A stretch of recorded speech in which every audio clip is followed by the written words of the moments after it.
Have you ever bought an aftermarket part that fit perfectly? Right, this is stupid. All right, so the first thing we got to do is we got to get out this nasty trim. If you see it, it's just nasty looking. I had a vision of what I thought it was going to look like, and I just couldn't achieve that. And when I was at the show, I would have won first place overall if I just put tire shine or if I had had the regular trim on here. And so now I've got to be very meticulous and just shave off just a little bit close to the edge and then make the factory trim kind of fit in there. So I bought this special knife. Well, I mean, I wouldn't say it's a special knife, but I bought this knife that holds a razor blade in there. I guess it's a box cutter knife or something like that, but this way I can have nice control over it and also be able to replace the blade easily. I know that this is one of the things that I've been regretting doing. So let's go ahead and do it because I'm going to get a remote tune done on Wednesday. And if I can get that remote tune done to where I can drive the car better, then I'll just need to put on the miles before we sell it and move on to the next project, because the car runs great. And when you drive it like you stole it, the transmission works great. Except that I don't think that somebody who wants to buy it always wants to just drive it at the track. So that's what happens when you get a tuner who builds track cars.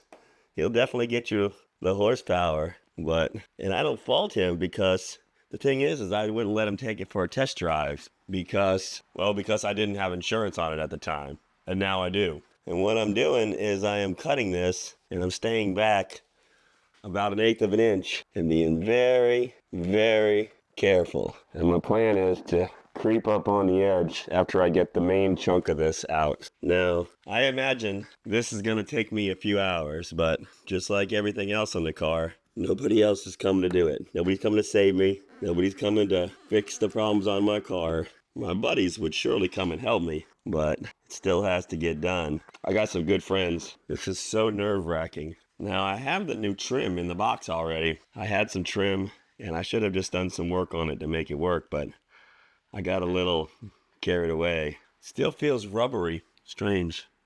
This has been on here for a couple months. Look at all that. Whoa. Crazy, right? All right, now let's get it a little bit cleaner. All right, so now we got to let's put this new window trim around there, grind it and make it fit properly, and then paint it to hopefully make this thing look great. I don't know. We'll see if it was all just a big waste of time again. Let's take it out. Well, let's see. I tell you, I'm skeptical because the last one didn't really fit right from the start. And I don't think these don't even fit together. Look at that. That's stupid. Great job, 396. Man, I tell you what, these people are so dumb. See, it's supposed to have this little notch there. They seem to have forgotten that. Tell you what, aftermarket parts, they're hit or miss. Well, that doesn't fit the contour even closely. Have you ever bought an aftermarket part that fit perfectly? Well, first thing we're going to need to do is we're going to need to get this part to fit right. Right, this is stupid. I don't know why they can't make parts fit, you know? I don't know what the deal is. Looks like we need to put a bend probably right here. Let's go ahead and just use a marker, because we're going to paint them anyway. It's so silly. Well, let's go ahead and disconnect this piece here. What if I just cut this out right here? Yeah, we can do that instead. Yeah, let's do that. Let me mark this again just to make sure. Let me check it. Yeah, we're going to check that. We're going to cut that out. All right, so we're back at it. Now that I've got all this stuff cut out, I probably should have done this before, though, looking back at it. Now I need to put some tape. Now, blue tape typically won't peel up any paint, but I don't want to scratch it up. I did notice that I put a light little surface scratch on it yesterday because I was getting kind of lazy, getting kind of tired. And so this will help stop that, because we don't want to scratch our factory paint, although this isn't factory paint. What I realized was some of these channels are putting hundreds, if not thousands of hours into just a single video of work and stuff like that, because they have teams that are working with them, doing some of the work, or editing their videos, or all of that stuff, which makes it seem like it's just a simple little project, right? But then when you have a guy like me who's building a car and it takes 4 years, well, it's because I don't have a team that's doing all this stuff. I made a video for my buddy for his horn, and that video was supposed to get a free horn. Well, they said, oh, we need vertical format stuff. Well, I don't shoot vertical format anymore. I mean, I can easily convert some of the stuff, but you either have to shoot in vertical format or in horizontal format for YouTube. So, you know, I can make little shorts like that, but it's just different. Now, I think vertical formats are great because that's what got me started in social media. With TikTok, when TikTok was viral, it got me a lot of followers and realized like, hey, I like doing this. I actually like making videos.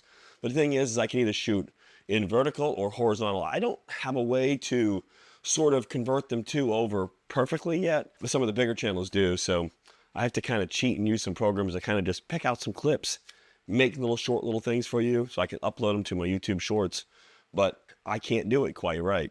I don't really like doing product videos anymore though, because it's you're kind of biased. Even though you're not paid to do these things, you're kind of incentivized by the fact that if you leave a bad video about something, well then people are going to send you products to review because they know you're going to leave a bad review on them. So it's kind of the unwritten kind of rule. So even though a lot of people will say, well, I'm not sponsored by this, but they did send me this for free. The truth is that you're incentivized because if you leave bad reviews, unless it's a competitor wants you to leave a bad review for somebody, then you're not going to get more products. But this week I will be making an honest review of a product from my buddy's truck. My buddy has like a 2022 Shelby truck, the one that we did the horn video for. The thing is amazing. Well, it's got a bunch of little bug damage because here in Florida, love bugs damage paint, and there's really nothing you can do besides paint them. So he doesn't really want to paint it because that takes away from the originality of the truck. So he bought a touch-up kit, even though I paint cars, right? So I'm going to see if that touch-up paint is better than what I do, because every once in a while for customers, I'll go out and I'll mix up paint to match their color and then touch it up with a very fine brush. Now, it's a lot more expensive than those little touch-up kits, because the touch-up kits, well, you're just mixing paint. You mix, you know, you can mix up 500 of those at the same time, and virtually it's all profit almost, you know, because the amount of paint that you use and the cost of that is significantly different. So to match paint, you can't mix up just a little tiny little couple little drops to match paint properly. You have to mix up a certain volume. So that's where, like, small jobs for me really you got to charge for all that paint. So anyway, to get to the point, we're going to see if the professional like me can mix up paint and touch up a little better than what you can use with a little touch-up kit. And I'll show you some tips and tricks for that. All right, now that we got that settled, now we have to get this flush with here, okay? So this seems that this is pretty close, actually. What I'm going to do is I'm going to cut out these little edges here so it'll slide down in there this time. It's what I did wrong last time.